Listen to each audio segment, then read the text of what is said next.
Hello everyone. तो last video में हमने पढ़ा था इनिशियलाइजर्स।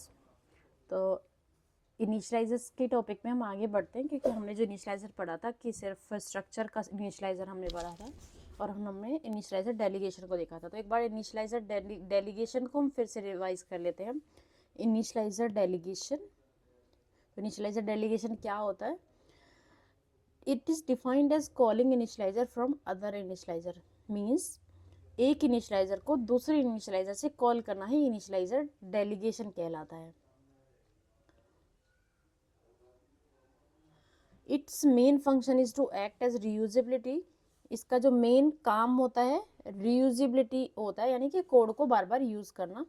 किस लिए? Avoid duplication across multiple initializers. Means बहुत सारे इनिशियलाइजर हम क्रिएट कर रहे हैं क्लास के अंदर या स्ट्रक्चर के अंदर, और उस केस के अंदर हमें उस केस में डुप्लीकेट कोड हम ना लिखें। उस चीज़ को अवॉइड करने के लिए हम इनिशियलाइजर डेलीगेशन करते हैं, यानी कि एक इनिशियलाइजर से दूसरे इनिशियलाइजर को सिंपली कॉल कर लेते हैं।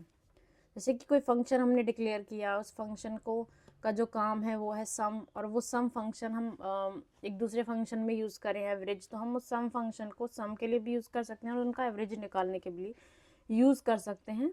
तो उस फंक्शन से एवरेज फंक्शन से हम सम फंक्शन को कॉल कर लेंगे इंस्टेड ऑफ दूसरा एवरेज के अंदर दूसरी फंक्शनैलिटी लिखना सम के लिए। तो इसको कहते हैं हम कोड रीयूजेबिलिटी। और फिर रीयूजेबिलिटी का कॉन्सेप्ट होता है कि एक बार हमने लिख दिया उसे बार बार यूज करना। तो there is some rules for initializer delegations while working with values type and class type. Value type कौन से होते हैं? स्ट्रक्ट, जो हमने ऑलरेडी पढ़ लिया है। और दूसरा कौन सा होता है? क्लास। तो क्लास होते हैं हमारे रेफरेंस टाइप, और वैल्यू टाइप होते हैं हमारे स्ट्रक्चर एंड इनम। तो इनके कुछ रूल्स होते हैं। स्ट्रक्चर के रूल्स हमने ऑलरेडी पढ़ लिए हैं, फिर भी एक बार देख लेते हैं। फॉर वैल्यू टाइप्स, यानी कि स्ट्रक्चर और इनमरेशन के लिए इनहेरिटेंस सपोर्ट नहीं करता है। Inheritance is not supported for value types. अब इनहेरिटेंस सपोर्ट नहीं करता है तो उसकी हम क्या नहीं कर सकते? सब क्लासिंग नहीं कर सकते। और सब क्लास नहीं कर सकते मीन्स हम उसे ओवरराइड भी नहीं कर सकते।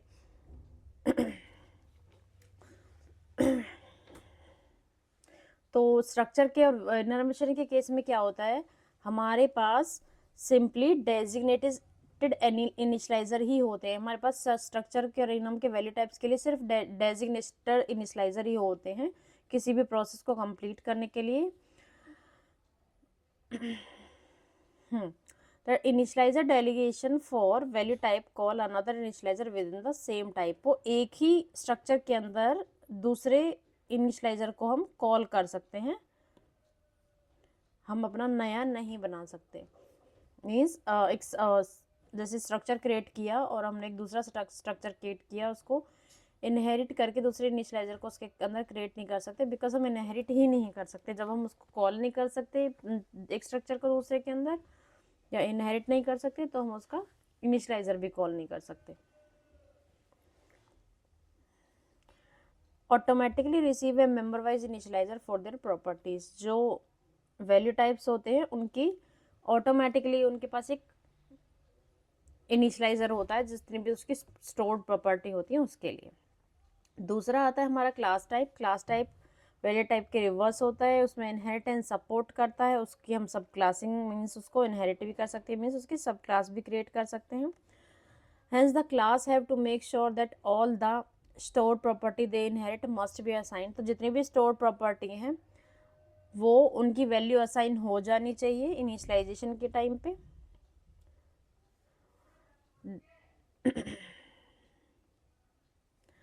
Hence the designated initializer in a class can call designated initializer of its immediate superclass using super dot init। ये कह रहा है कि हम इनहेरिटेंस जब करते हैं तो उसकी सब क्लास भी क्रिएट कर सकते हैं। और जब हमने एक सब क्लास क्रिएट की है, एक क्लास बनाई है मैंने ए, और इसमें कोई इनिशियलाइजर मैंने यूज़ किया है, और एक दूसरी क्लास बनाई है मैंने बी, और उसमें ए को इनहेरिट मैंने किया है, तो जब हम बी का इनिशियलाइजर बनाएंगे तो हम इसमें लिखेंगे ए की इनिशियलाइजर को कॉल करेंगे सुपर डॉट इनिट के थ्रू।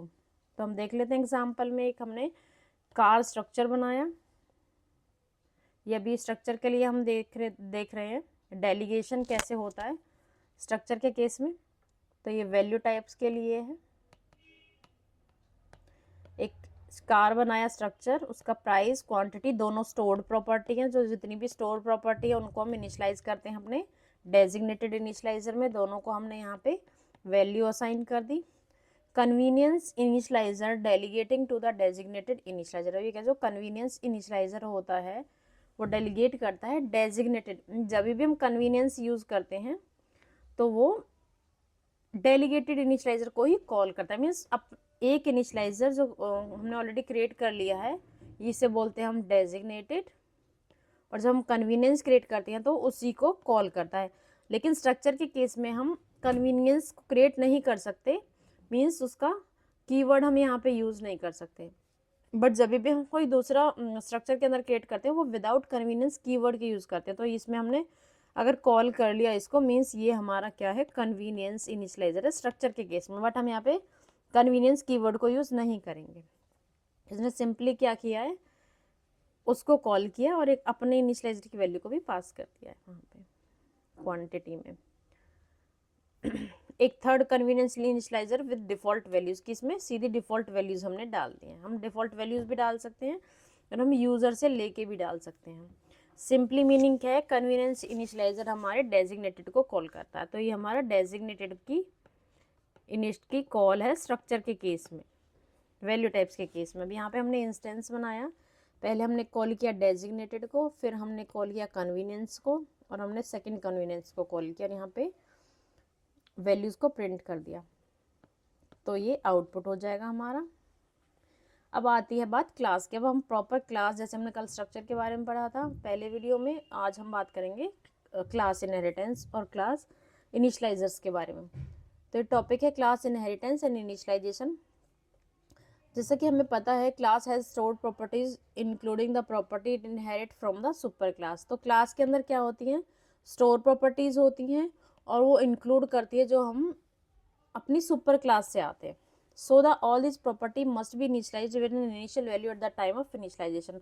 तो जो एक बी क्लास थी जो ए के इनहेरिट करी थी, ये खुद की प्रॉपर्टीज को भी असाइन वैल्यू करेगी और ये ए की वैल्यू को भी असाइन करेगी जो स्टोर्ड प्रॉपर्टीज होंगी।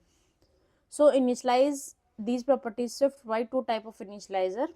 तो इसमें दो तरीके से हम इनिशियलाइजर प्रोवाइड करता है हमें स्विफ्ट। एक तो कहलाता है हमारा डेजिग्नेटेड इनिशियलाइजर और दूसरा हमारा कहलाता है कन्वीनिएंट इनिशियलाइजर। तो जब स्ट्रक्चर की बात करते हैं तो स्ट्रक्चर में हमारा डिफॉल्ट इनिशियलाइजर होता है और मेंबर वाइज होता है, यानी कि पैरामीटर वाइज। क्लास के केस में हमारा डेजिग्नेटेड होता है और दूसरा होता है कन्वीनियंस। तो डेजिग्नेटेड क्या होता है, ये मेन इनिशियलाइजर होता है क्लास के लिए, इनिशियलाइज करता है सारी प्रॉपर्टीज को किसी क्लास की, and also initialize properties by super class initializer. Means जो हमने इनहेरिट करी हैं प्रॉपर्टीज उनको भी इनिशियलाइज करना ही डेजिग्नेटेड का काम होता है। At least one designated initialiser defined for every class. Her class के लिए एक डेजिग्नेटेड इनिशियलाइजर होना ही होना चाहिए, मिनिमम है कि एक क्लास के लिए ये कंपलसरी होता है। जैसे स्ट्रक्चर में हम अगर इनिशियलाइजर नहीं डिफाइन करें तो वो ऑटोमेटिकली ले लेता है, बट क्लास के लिए ऑटोमेटिकली नहीं ले लेता है। उसकी प्रॉपर्टी जो हम डिक्लेयर करते हैं उनके लिए इनिशियलाइजर होना ही चाहिए। तो इनिशियलाइजर यहाँ पे भी होता है सेम सिंटेक्स, यहाँ पे हम सिंटेक्स की बात कर रहे हैं तो सिंटेक्स इनिट इनिशियलाइजर का कीवर्ड है, ये पैरामीटर की लिस्ट है। यहाँ पे जो स्टेटमेंट आप ये अपन असाइन करेंगे वैल्यूज, ये कोड वहाँ पे आएगा। और इसका एग्जांपल हम देख लेते हैं क्लास के क्रिएट में कि एक डेजिग्नेटेड इनिशियलाइजर को हम कैसे क्रिएट करते हैं। क्लास बनाई मेन क्लास वेयर क्लास का ये कीवर्ड होता है हमेशा स्मॉल लेटर्स में। ये हमारे हम क्लास का नाम डिफाइन करें, यहाँ पे एक वेरिएबल लिया नंबर 1 इंटीजर टाइप का, ये वेयर है, इसकी वैल्यू को हम चेंज कर सकते हैं। क्लास के अंदर हम चेंज कर सकते हैं स्ट्रक्चर की तरह, जैसे कि स्ट्रक्चर में हम प्रॉपर्टीज को डायरेक्टली चेंज नहीं करते, उसमें म्यूटेटिंग कीवर्ड हमें यूज़ करना पड़ता है, कोई फंक्शन बनाना पड़ता है अगर हमें उन प्रॉपर्टीज को चेंज करना हो। क्लास में हम चेंज कर सकते हैं, इसमें म्यूटेटिंग की नीड नहीं रहती है हमें।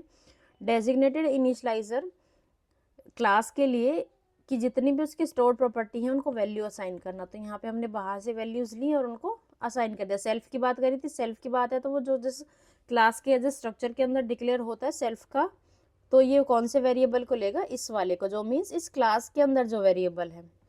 और लोकल हम बात कर रहे हैं तो खुद का वेरिएबल होता है। जब इसको सब क्लास करेंगे, एक सब क्लास जब हम इनहेरिट करते हैं या सब क्लासिंग करें तो कॉलन यूज़ करते हैं। फिर जिस क्लास को इनहेरिट कर रहे होते हैं, यानी कि ऑलरेडी हमारी कोई क्लास एग्जिस्ट कर रही होगी, ये इसको हम इनहेरिट कर रहे हैं सब क्लास के अंदर, तो नंबर 1 भी इस क्लास के अंदर हमें मिल जाएगा। तो ये हमें दिखाई नहीं देता है, लेकिन अभी ये हमें मिल चुका है और ये इनिशलाइजर भी हमें मिल चुका है। तो यहाँ पे नंबर 2 हमने इसका अपना डिक्लेयर किया, डेजिग्नेटेड इस क्लास के लिए हम डिक्लेयर कर रहे हैं नंबर 1 और नंबर 2 दोनों होने चाहिए। तो self dot number 2 equals to number 2। और अब जब हमें इस वाली क्लास को इनहेरिट कर रहे हैं, नंबर 1 को पाने के लिए कि उसकी असाइनमेंट हमें मिल जाए, हम इसके इनिशलाइजर को कॉल करेंगे। तो इनिशलाइजर हमने कॉल किया सुपर डॉट इनिट नंबर 1, ये वाला इनिशलाइजर हमने यहाँ पे कॉल कर लिया। तो इस तरीके से क्लास के लिए इनहेरिटेंस वर्क करता है। हम पहले बनाएंगे मेन क्लास का ऑब्जेक्ट, फिर बनाएंगे सब क्लास का। मेन क्लास में सिर्फ हम नंबर 1 पास कर रहे थे और यहाँ सब क्लास में हम 2 नंबर्स पास करेंगे और ये प्रिंट कर देगा। ऑब्जेक्ट 1 के लिए नंबर 10 प्रिंट करेगा और सब क्लासिंग 2 के लिए 10 और 20 हमने पास किया है, तो 10 और 20 प्रिंट करेगा। तो ये डेजिग्नेटेड का काम होता है। डेजिग्नेटेड एटलीस्ट एक इनिशलाइजर तो होना ही होना चाहिए, बिना डेजिग्नेटेड के ये एरर प्रोवाइड करेगा। क्लास के केस में मैंडेटरी होता है इनिशलाइजर को क्रिएट करना। दूसरा इनिशलाइजर हमने पढ़ा था, क्लास के 2 इनिशलाइजर होते हैं, एक डेजिग्नेटेड, दूसरा कन्वीनियंस। अब कन्वीनियंस की बात करते हैं। It is the supporting initializer for class. ये एक सपोर्टेड इनिशलाइजर भी कहलाता है क्लास के लिए, कि ये सपोर्ट कर रहा है उसको सिर्फ। It can be implemented to invoke a designated initializer within the same class. इसको हम इम्प्लीमेंट करते हैं डेजिग्नेटेड इनिशलाइजर को इन्वोक करने के लिए, यानी कि उसको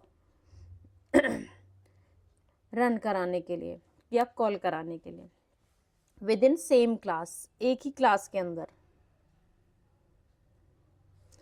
मीन्स हमने एक डेजिग्नेटेड इनिशलाइजर बनाया और इस डेजिग्नेशन की हमने कोई इम्प्लीमेंटेशन भी दी है। डेजिग्नेटेड बनाया कि जितनी भी स्टोर्ड प्रॉपर्टी हैं उनको इनिशलाइज करा है डेजिग्नेटेड। फिर कन्वीनियंस बनाया। एक कन्वीनियंस क्या करता है कि ये डेजिग्नेटेड को कॉल करता है। Certain parameter of designated initializer are assigned default values, कि डिफॉल्ट वैल्यूज होती हैं। It can also be created instance of specific use case of input type. A class does not need to have a convenience initializer. ये ज़रूरी नहीं है कि class के पास convenience हो ही हो, बट अगर जब इसे हम यूज़ कर रहे होते हैं तो मीन्स इसको कुछ डिफ़ॉल्ट वैल्यूज़ प्रोवाइड कराने के लिए हम यूज़ करते हैं।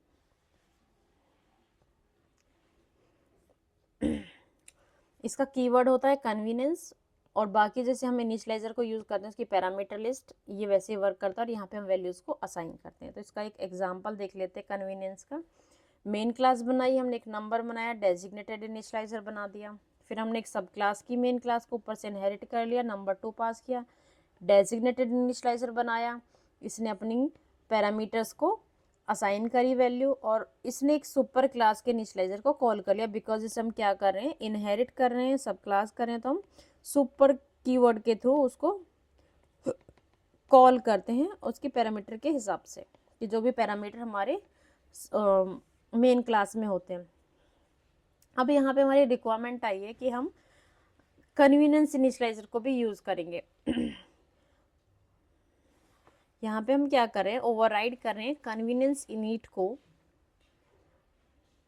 यानी कि उसकी डेफिनेशन हम इसके डेजिग्नेटेड इनिशियलाइजर को क्लास के हम कन्वीनियंस इनिशियलाइजर बना रहे हैं, मीन्स उसको ओवरराइड कर रहे हैं। जब उसको हम ओवरराइड कर रहे हैं तो कन्वीनियंटली ओवरराइड कर रहे हैं। उसके केस में हमने सिंपली क्या किया, ये इनिशियलाइजर कन्वीनियंट इनिशियलाइजर अपने ही क्लास के डेजिग्नेटेड को कॉल करता है। तो इसने सेल्फ डॉट इनिट किया, इसको कॉल किया और इससे हमने वैल्यू प्रोवाइड करा दी यहाँ पे डिफ़ॉल्ट वैल्यू। तो नंबर 1 हमने कहाँ से किया, नंबर 1 हमने पास किया मेन क्लास से, यानी कि ओवरराइड जहाँ से हम करें मेन क्लास की ये नंबर 1 प्रॉपर्टी है। और नंबर 2 को हमने वैल्यू डिफ़ॉल्ट दे दी 0। मीन्स कभी भी हमें कोई डिफ़ॉल्ट वैल्यू प्रोवाइड करानी होती है तो भी हम कन्वीनियंस इनिशियलाइजर का यूज़ करते हैं। तो यहाँ पे हम एक डिफ़ॉल्ट वैल्यू दे रहे हैं ना 0, डायरेक्टली कि हमेशा 0 ही होगी जब भी मैं इस इनिशियलाइजर को कॉल करेंगे। तो ये क्या होगी कि कुछ डिफ़ॉल्ट वैल्यू प्रोवाइड कराने के लिए भी हम क्या यूज़ करते हैं, कन्वीनियंट इनिशियलाइजर का यूज़ करते हैं। तो यहाँ मेन क्लास का ऑब्जेक्ट बनाया। अब जो मेन का डेजिग्नेटेड इनिशियलाइजर था, अब क्योंकि सब क्लास उसे इनहेरिट करिए तो उसने ओवरराइड कर दिया। डेजिग्नेटेड इनिशियलाइजर को कॉल किया 30 एंड 20,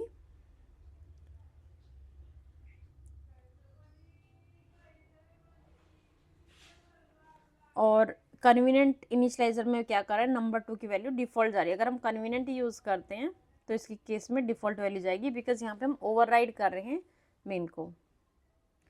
अब यहाँ पे आउटपुट कैसे आया, इसका मैंने मेन क्लास बनाया था 20 है तो 20 ही जाएगा, यहाँ से गया 20, रिप्रिंट कर देगा यहाँ पे 20। फिर हमने कॉल किया सब क्लास को 30 एंड 50 पास किया, यहाँ से जाएगा इसको कॉल करेगा 30 एंड 50, ये 30 हो गया और नंबर 1 की वैल्यू होगी यहाँ पे 50, प्रिंट करेगा 30 और 50 को। और अगर हमने ये इनिशियलाइजर कॉल किया होता विद ओनली 1 वेरिएबल, अगर यहाँ पे सिर्फ हमने ऐसे पास किया होता तो इस केस में क्या होता, ये इसको कॉल करता और नंबर 1 की वैल्यू हो जाती हमारी यहाँ, जैसे हमने 50 पास किया तो 50 और नंबर 2 यहाँ से हो जाता 0, तो यहाँ पे ये वैल्यू हो जाती हमारी 0 और ये 30 रहती। इनिशियलाइजर, इनहेरिटेंस एंड ओवरराइडिंग, ये इंपॉर्टेंट होते हैं। Swift does not allow its subclass to inherit its super class initializer for their member types by default. Swift क्या करता है, if the subclass does not have any designated initializer then it will automatically inherit its base class designated initializer। तो ये rules हैं कि सबसे पहला क्या है कि अगर सब क्लास के पास कोई अपना इनिशियलाइजर नहीं है तो वो फिर ऑटोमेटिकली बेस क्लास के इनिशियलाइजर को इनहेरिट कर लेती है। If the sub class provide the implementation of base class designated initialiser, ये कह रहा है कि जो सब क्लास है वो बेस क्लास की डेजिग्नेटेड इनिशियलाइजर की इम्प्लीमेंटेशन प्रोवाइड करती है, तो automatically inherit all base class convenience, तो ये ऑटोमेटिकली कन्वीनियंस को भी कॉल कर लेती है बेस क्लास के। अब हम देखते हैं इसकी तरफ।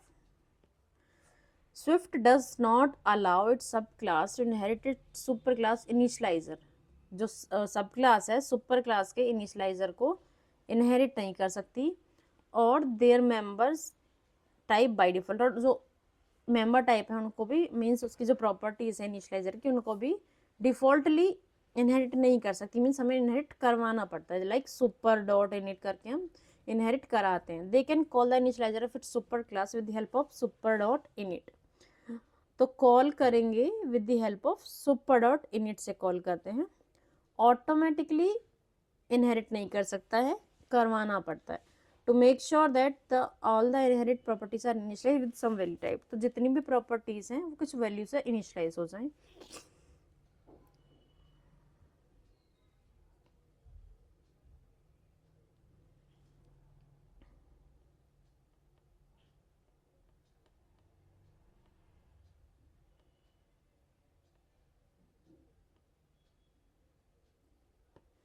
We are allowed to override the designated initializer, हम डेजिग्नेटेड इनिशियलाइजर को भी ओवरराइड कर सकते हैं जैसा कि हमने किया, but conveniently of super class in their सब क्लास। सब क्लास में हम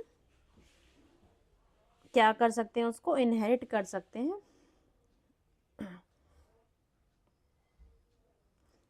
with the help of override keyword. तो ओवरराइड कीवर्ड की हेल्प से हम क्या कर सकते हैं, उसको ओवरराइड कर सकते हैं डेजिग्नेटेड के इनिशियलाइजर को। The overriding initializer must have to call the corresponding initializer, जो ओवरराइडिंग इनिशियलाइजर है वो उसे कॉल करना चाहिए, किसको, इनिशियलाइजर को सुपर क्लास की, यानी कि जिस इनिशियलाइजर को हम ओवरराइड कर रहे हैं उसको कॉल करेगा वो बेस क्लास सब क्लास का इनिशियलाइजर सुपर डॉट इनिट के थ्रू। जैसा हमने अभी यहाँ किया था कि ये डेजिग्नेटेड इनिशियलाइजर है, मेन का। अब मेन को इनहेरिट करने सब क्लास में, और सब क्लास क्या करिए, इसका एक अपना डेजिग्नेटेड इनिशियलाइजर है, और ये मेन के इनिशियलाइजर को यहाँ पे क्या कर रही है, ओवरराइड कर रही है। तो ओवरराइड कीवर्ड यूज कर रहे हैं, और इनिट नंबर 1, तो यहाँ पे क्या है, इनिट नंबर 1, और सेम इस चीज को यहाँ पे हम क्या कर रहे हैं, ओवर, और उसके साथ साथ उसके अपने डेजिग्नेटेड को कॉल करें, उसमें वैल्यूज पास कर रहे हैं, यानी कि हमने उसको ओवरराइड कर दिया यहाँ पे। तो यही चीज़ हमें यहाँ बता रहे हैं कि when we are allowed to override designated initializer of super class, की हमने उसको ओवरराइड कर दिया, उसकी नई डेफिनेशन प्रोवाइड कर दी। ओवरराइड बेसिकली क्या होता है, एक फंक्शन है, जो फंक्शन ओवरराइडिंग ये कहते हैं, एक फंक्शन है सम, बेस क्लास में हम इसकी वैल्यू दे रहे हैं यहाँ पे, और यहाँ पे प्रिंट कर रहे हैं, लेकिन हमें ड्राइव क्लास में क्या करना है, जिसमें उसमें हमें इस फंक्शन को सेम नाम देना है, सेम पैरामीटर्स भी हम दे सकते हैं, मीन्स देते हैं। और इसमें यहाँ पे मैं लिखूँगी sum equals to sum into 10, और उसके बाद सम करे प्रिंट को, यानी कि हमने एक नई डेफिनेशन प्रोवाइड करा दी है सम की, तो इसे कहते हैं ओवरराइडिंग। तो सेम केस इनिशियलाइजर के लिए भी है कि ऑलरेडी हमारा कोई डेजिग्नेटेड इनिशियलाइजर है, उसको हम ओवरराइड करेंगे ओवरराइड कीवर्ड की हेल्प से। Override initializer must have to call the corresponding initializer in the super class, और सुपर क्लास से ये सुपर क्लास के पैरामीटर्स थे, इसको हमने वहाँ से कॉल कर लिया सुपर क्लास से, और फिर हमने अपने क्योंकि हम कन्वीनियंट भी यूज़ कर रहे हैं, तो इसलिए वो अपने इनिशियलाइजर को कॉल कर रहा है यहाँ पे।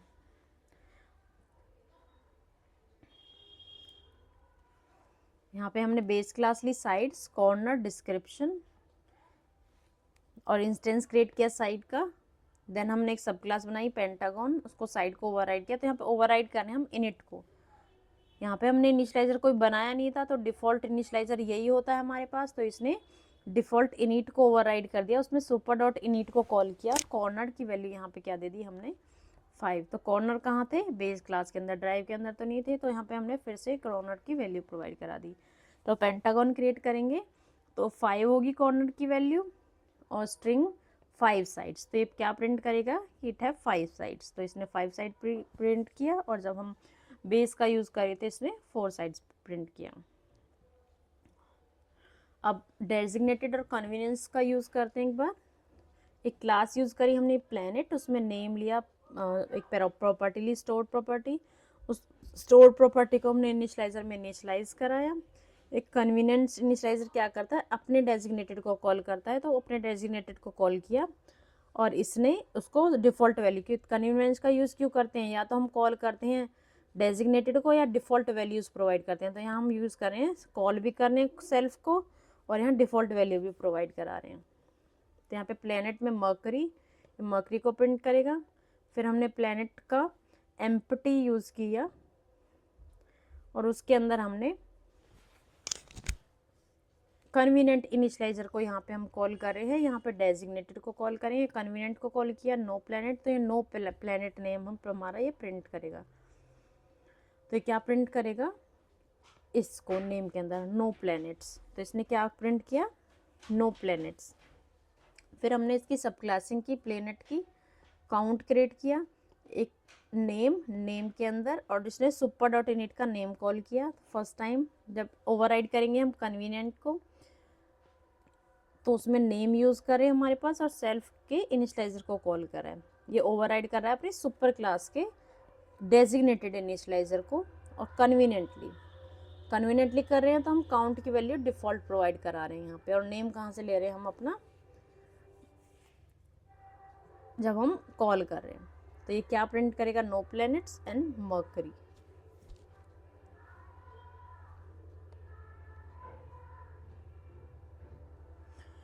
अब हमारे पास एक इनिशियलाइजर होता है फेलेबल इनिशियलाइजर। तो फेलेबल इनिशियलाइजर क्या होता है कि जब भी हम इंस्टेंस क्रिएट कर रहे हैं, मीन्स हमने यहाँ कोई इंस्टेंस क्रिएट किया है, ये इंस्टेंस हमने क्रिएट किया, और मान लीजिए कि जो इनिशियलाइजर है हमने कुछ ऐसी वैल्यू पास कर दी कि ये उसे इनिशियलाइज ही नहीं कर पाया, तो इस केस में ये ऑब्जेक्ट क्रिएशन फेल हो जाता है, तो हम इसे कहते हैं इनिशियलाइजर हमारा फेल हो गया। उस केस में हमें क्या करना होता है, फेलेबल इनिशियलाइजर यूज़ करने होते हैं कि जब हमें नहीं पता हो कि ये वैल्यू जो हम पास करें वो ठीक है या नहीं है, इनिशियलाइजेशन प्रोसेस हम ठीक है नहीं है।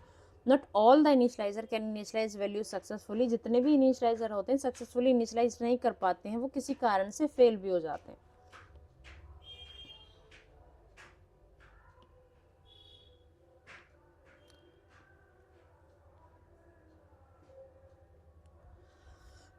इनवैलिड पैरामीटर वैल्यू हो सकता है पैरामीटर की वैल्यूज इनवैलिड हो।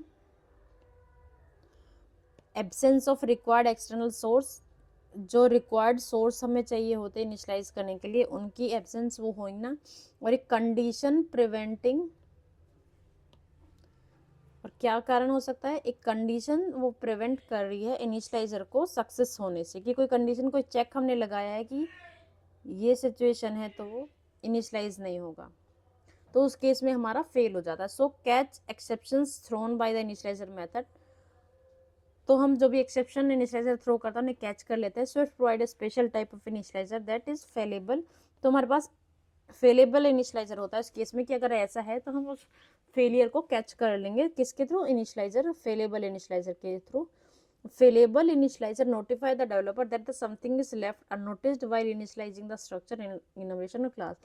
तो जो फेलेबल इनिशियलाइजर होता है वो डेवलपर को नोटिफाई कराता है कि कुछ नोटिस नहीं किया है और कुछ छूट गया है, हमने पास नहीं किया है, तो वो हमारा फेल हो जाएगा।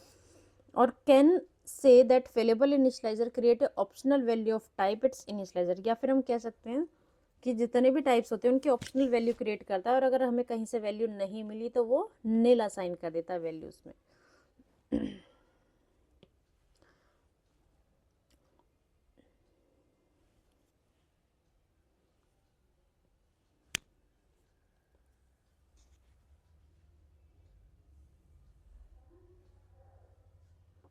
If failure trigger then this initializer will return nil, जो अगर फेलियर होता है तो वो नील रिटर्न कर देगा।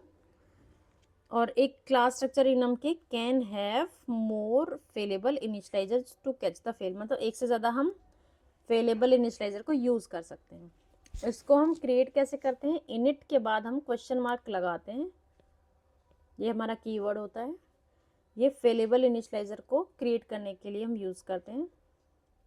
और जो बाकी के इनिशियलाइजर हैं जिनमें हम क्वेश्चन मार्क नहीं लगाते उसे हम बोलते हैं नॉन फेलेबल इनिशियलाइजर। और इन दोनों के can not define with the same parameter type and name. Failable और नॉन फेलेबल टाइप के जो इनिशियलाइजर होते हैं can not define with the same parameter type, और नेम सेम नहीं हो सकता उनका। अब यहाँ पे हम क्वेश्चन मार्क के साथ डिक्लेयर करें पैरामीटर लिस्ट एंड स्टेटमेंट। अब इनको हम यूज़ करते हैं। एक स्ट्रक्चर लिया, स्टूडेंट रिकॉर्ड, उसका स्टूडेंट का नेम, फेलेबल इनिशियलाइजर में नेम एंड स्ट्रिंग, और यहाँ पे हमने क्रिएट कर दिया। तो यहाँ पे हमने ऑब्जेक्ट को क्रिएट किया स्विंग। इफ लेट, जब हम ऑप्शनल क्रिएट करते हैं तो उसे इफ लेट के थ्रू एक्सेस करते हैं, यानी कि ऑप्शनल अनरैपिंग हमने पढ़ा था, अनरैप करेंगे name equal to student mark print name, और उसमें हमने नेम को प्रिंट कर दिया।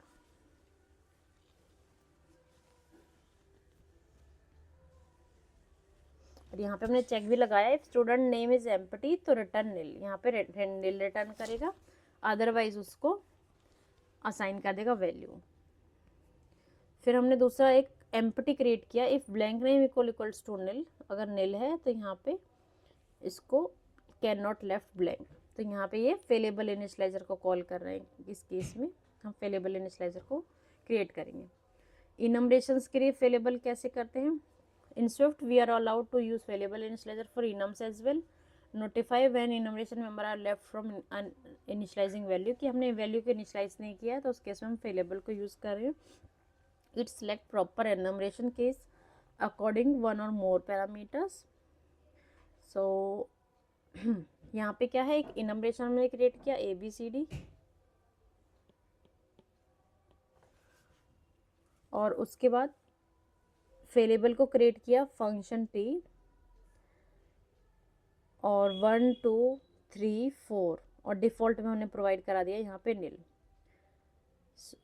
1 के लिए A B C D, अब यहाँ पे हमने किया pass 2, if result not equals to nil, nil नहीं है तो वो 2 को प्रोवाइड करेगा। यहाँ पे हमने 5 दे दिया जो कि हमारा केस ही नहीं था, एग्जिस्ट ही नहीं कर सकता था, मीन्स हमारा केस ही हमने क्रिएट नहीं किया, तो उसके केस में वो डिफ़ॉल्ट के पास जाएगा बिकॉज वो नील है, तो वो एग्जिस्ट नहीं करता। इस तरीके से हम वेरिएबल को इम्प्लीमेंट करते हैं। देन हमारे पास आता है variable for classes. Same for classes, if available initializer in class will alert the failure only after the stored properties have been set to initial value। जब तक हम उनकी वैल्यूज प्रोवाइड करते हैं उसके बाद ही वो इम्प्लीमेंट उसकी वर्किंग स्टार्ट करता है।